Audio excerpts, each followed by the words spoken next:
법원이 윤석열 대통령의 구속 취소를 결정하면서 강조한 부분은 공수처 수사의 적법성 여부입니다. 공수처의 내란죄 수사권을 포함해서 수사 과정의 적법성에 문제가 있다는 겁니다. 화면 함께 보겠습니다. 공수처법상 수사처의 수사 범위에 내란죄는 포함되어 있지 않다. 그리고 실제 수사처가 직권남용 권리행사 방해죄 수사 과정에서 내란죄를 인지했다고 볼 만한 증거나 자료가 없다, 이렇게 얘기를 했습니다. 법원이 공수처 수사의 적법성을 문제 삼으면서 윤 대통령의 내란죄 수사를 다시 해야 하는 것 아니냐, 이런 목소리도 나오고 있고, 때문에 현재 진행 중인 내란죄 형사재판은 아예 공소 기각돼야 한다는 주장도 나오고 있습니다. 이게 김웅 전 국민의힘 의원이 주장한 내용인데, 형사소송법 제327조 2호를 보면 이런 내용이 있다고 합니다. 공소 제기 절차가 법률 규정을 위반해서 무효일 때 공소 기각 판결을 해야 한다라는 주장이 나왔다는 거거든요. 구자남 변호사님, 뭐 일각에서는 또 공소 기각뿐만 아니라 사실 뭐 아예 무죄를 줘야 한다라는 주장까지 나오고 있는 건데, 그 가능성에 대해서는 어떻게 좀 보십니까? 종전보다 올라간 거는 맞습니다. 올라갔다? 예, 맞습니다. 그건 확실합니다. 왜냐면은 예전에 미란다 원칙이라는 거 아실 거예요. 네. 어르네스토 미란다에서 파생된 그 미란다 원칙이라는 건데, 진술 거부권을 고지하지 않았다라는 게 문제돼가지고 유죄 판결을 파기합니다. 진술 거부권을 고지하지 않은 상태에서 얻은 진술, 거기에서 연결된 수사 과정은 다 불법이다라고 해서 증거를 다 날려요.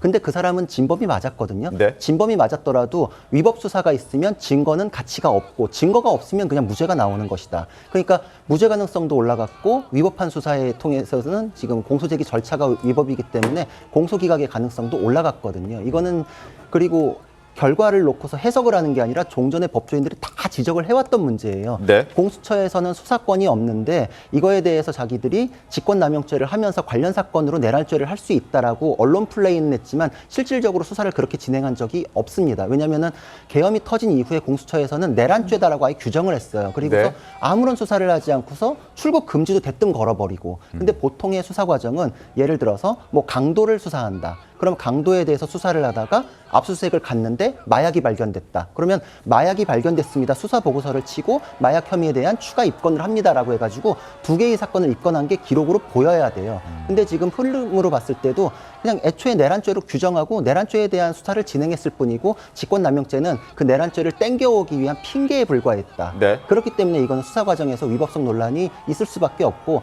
하나 더 지적하는 건 김용현 장관의 경우에도 거의 비슷한 흐름으로 갔잖아요. 네. 그래서 그것 때문에 이것도 문제 없다라고 주장하시는 분들이 많았는데, 제가 분명히 그 다르다고 얘기를 했었던 게, 대통령에 대해서는 불소추 특권이 있어요. 그러니까 직권남용죄는 진행할 수가 없잖아요. 근데 진행할 수 없는 사건을 핑계로 삼아가지고 내란죄를 땡겨오고 내란죄만 기소했어요. 그러니까 이거는 사건을 내란죄를 하기 위해서 핑계로 걸어놨던 것이기 때문에 위법 소지가 더 컸던 것이고, 김용현 장관 사례하고는 법적으로 완전히 달랐고, 그것이 이번에 법원에서 확인이 된 것입니다. 그러니까 직권남용죄를 공수처가 수사를 시작했던 게 아니라 지금 내란죄를 수사하기 위해서 직권남용죄를 끄집어냈다, 이런 취지에서 이제 법원이 적법성에 문제가 있다라고 지적을 한 건데, 그리고 이 재판부, 그러니까 중앙지방법원의 형사합의 25부의 지귀현 부장판사가 지금 윤 대통령의 내란죄도 결국 주심으로 들어가서 재판을 진행하는 거잖아요. 그 영향도 그렇죠. 있지 않겠습니까? 그렇죠.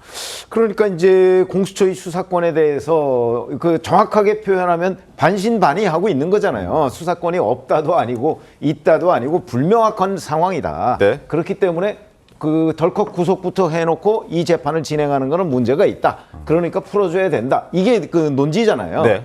거기에다가 뭐 구속 기간 계산도 잘못했다, 뭐 이런 부분인데, 자, 그런 관점에서 본다면 이게 지금 지귀현 판사가 그 형사 재판을 할 거란 말이죠. 맞습니다. 이제 본재판 곧 시작을 할 텐데, 그렇게 되면 공수처의 수사권이 있느냐 없느냐는 거를 재판장이 의문을 가지고 있으면, 그러면 공소 기각을 해야 되는 게 맞는 것 아니냐, 구속 기소 자체가 잘못된 것 아니냐는 그 결론에 도달할 수 있다. 이런 게 이제 법조계들의 견해인데, 네. 다만 그게 법조계의 그런 견해가 다수냐 소수냐, 이거는 좀 엇갈리고 있어요. 그러니까 그거야 이제 재판장이 결정할 문제라고 봐야 되겠죠. 네. 이게 이제 공소기각을 할 것이냐, 아니면 재판을 계속 진행해서 나중에 어떤 결론을 낼 것이냐, 뭐 이런 부분은 아마 결론을 낼 텐데, 지금 말씀하셨듯이 적어도 과거보다 네. 과거에는 공소기각의 가능성이 없었는데 이번에 구속 취소 결정을 하면서 그 가능성이 높아진 건 사실이다. 근데 이게 50% 이상으로 갔느냐 아니냐는 거는 조금 더 두고 봐야 된다. 이게 아마 정확한 진단이 아닐까 싶습니다.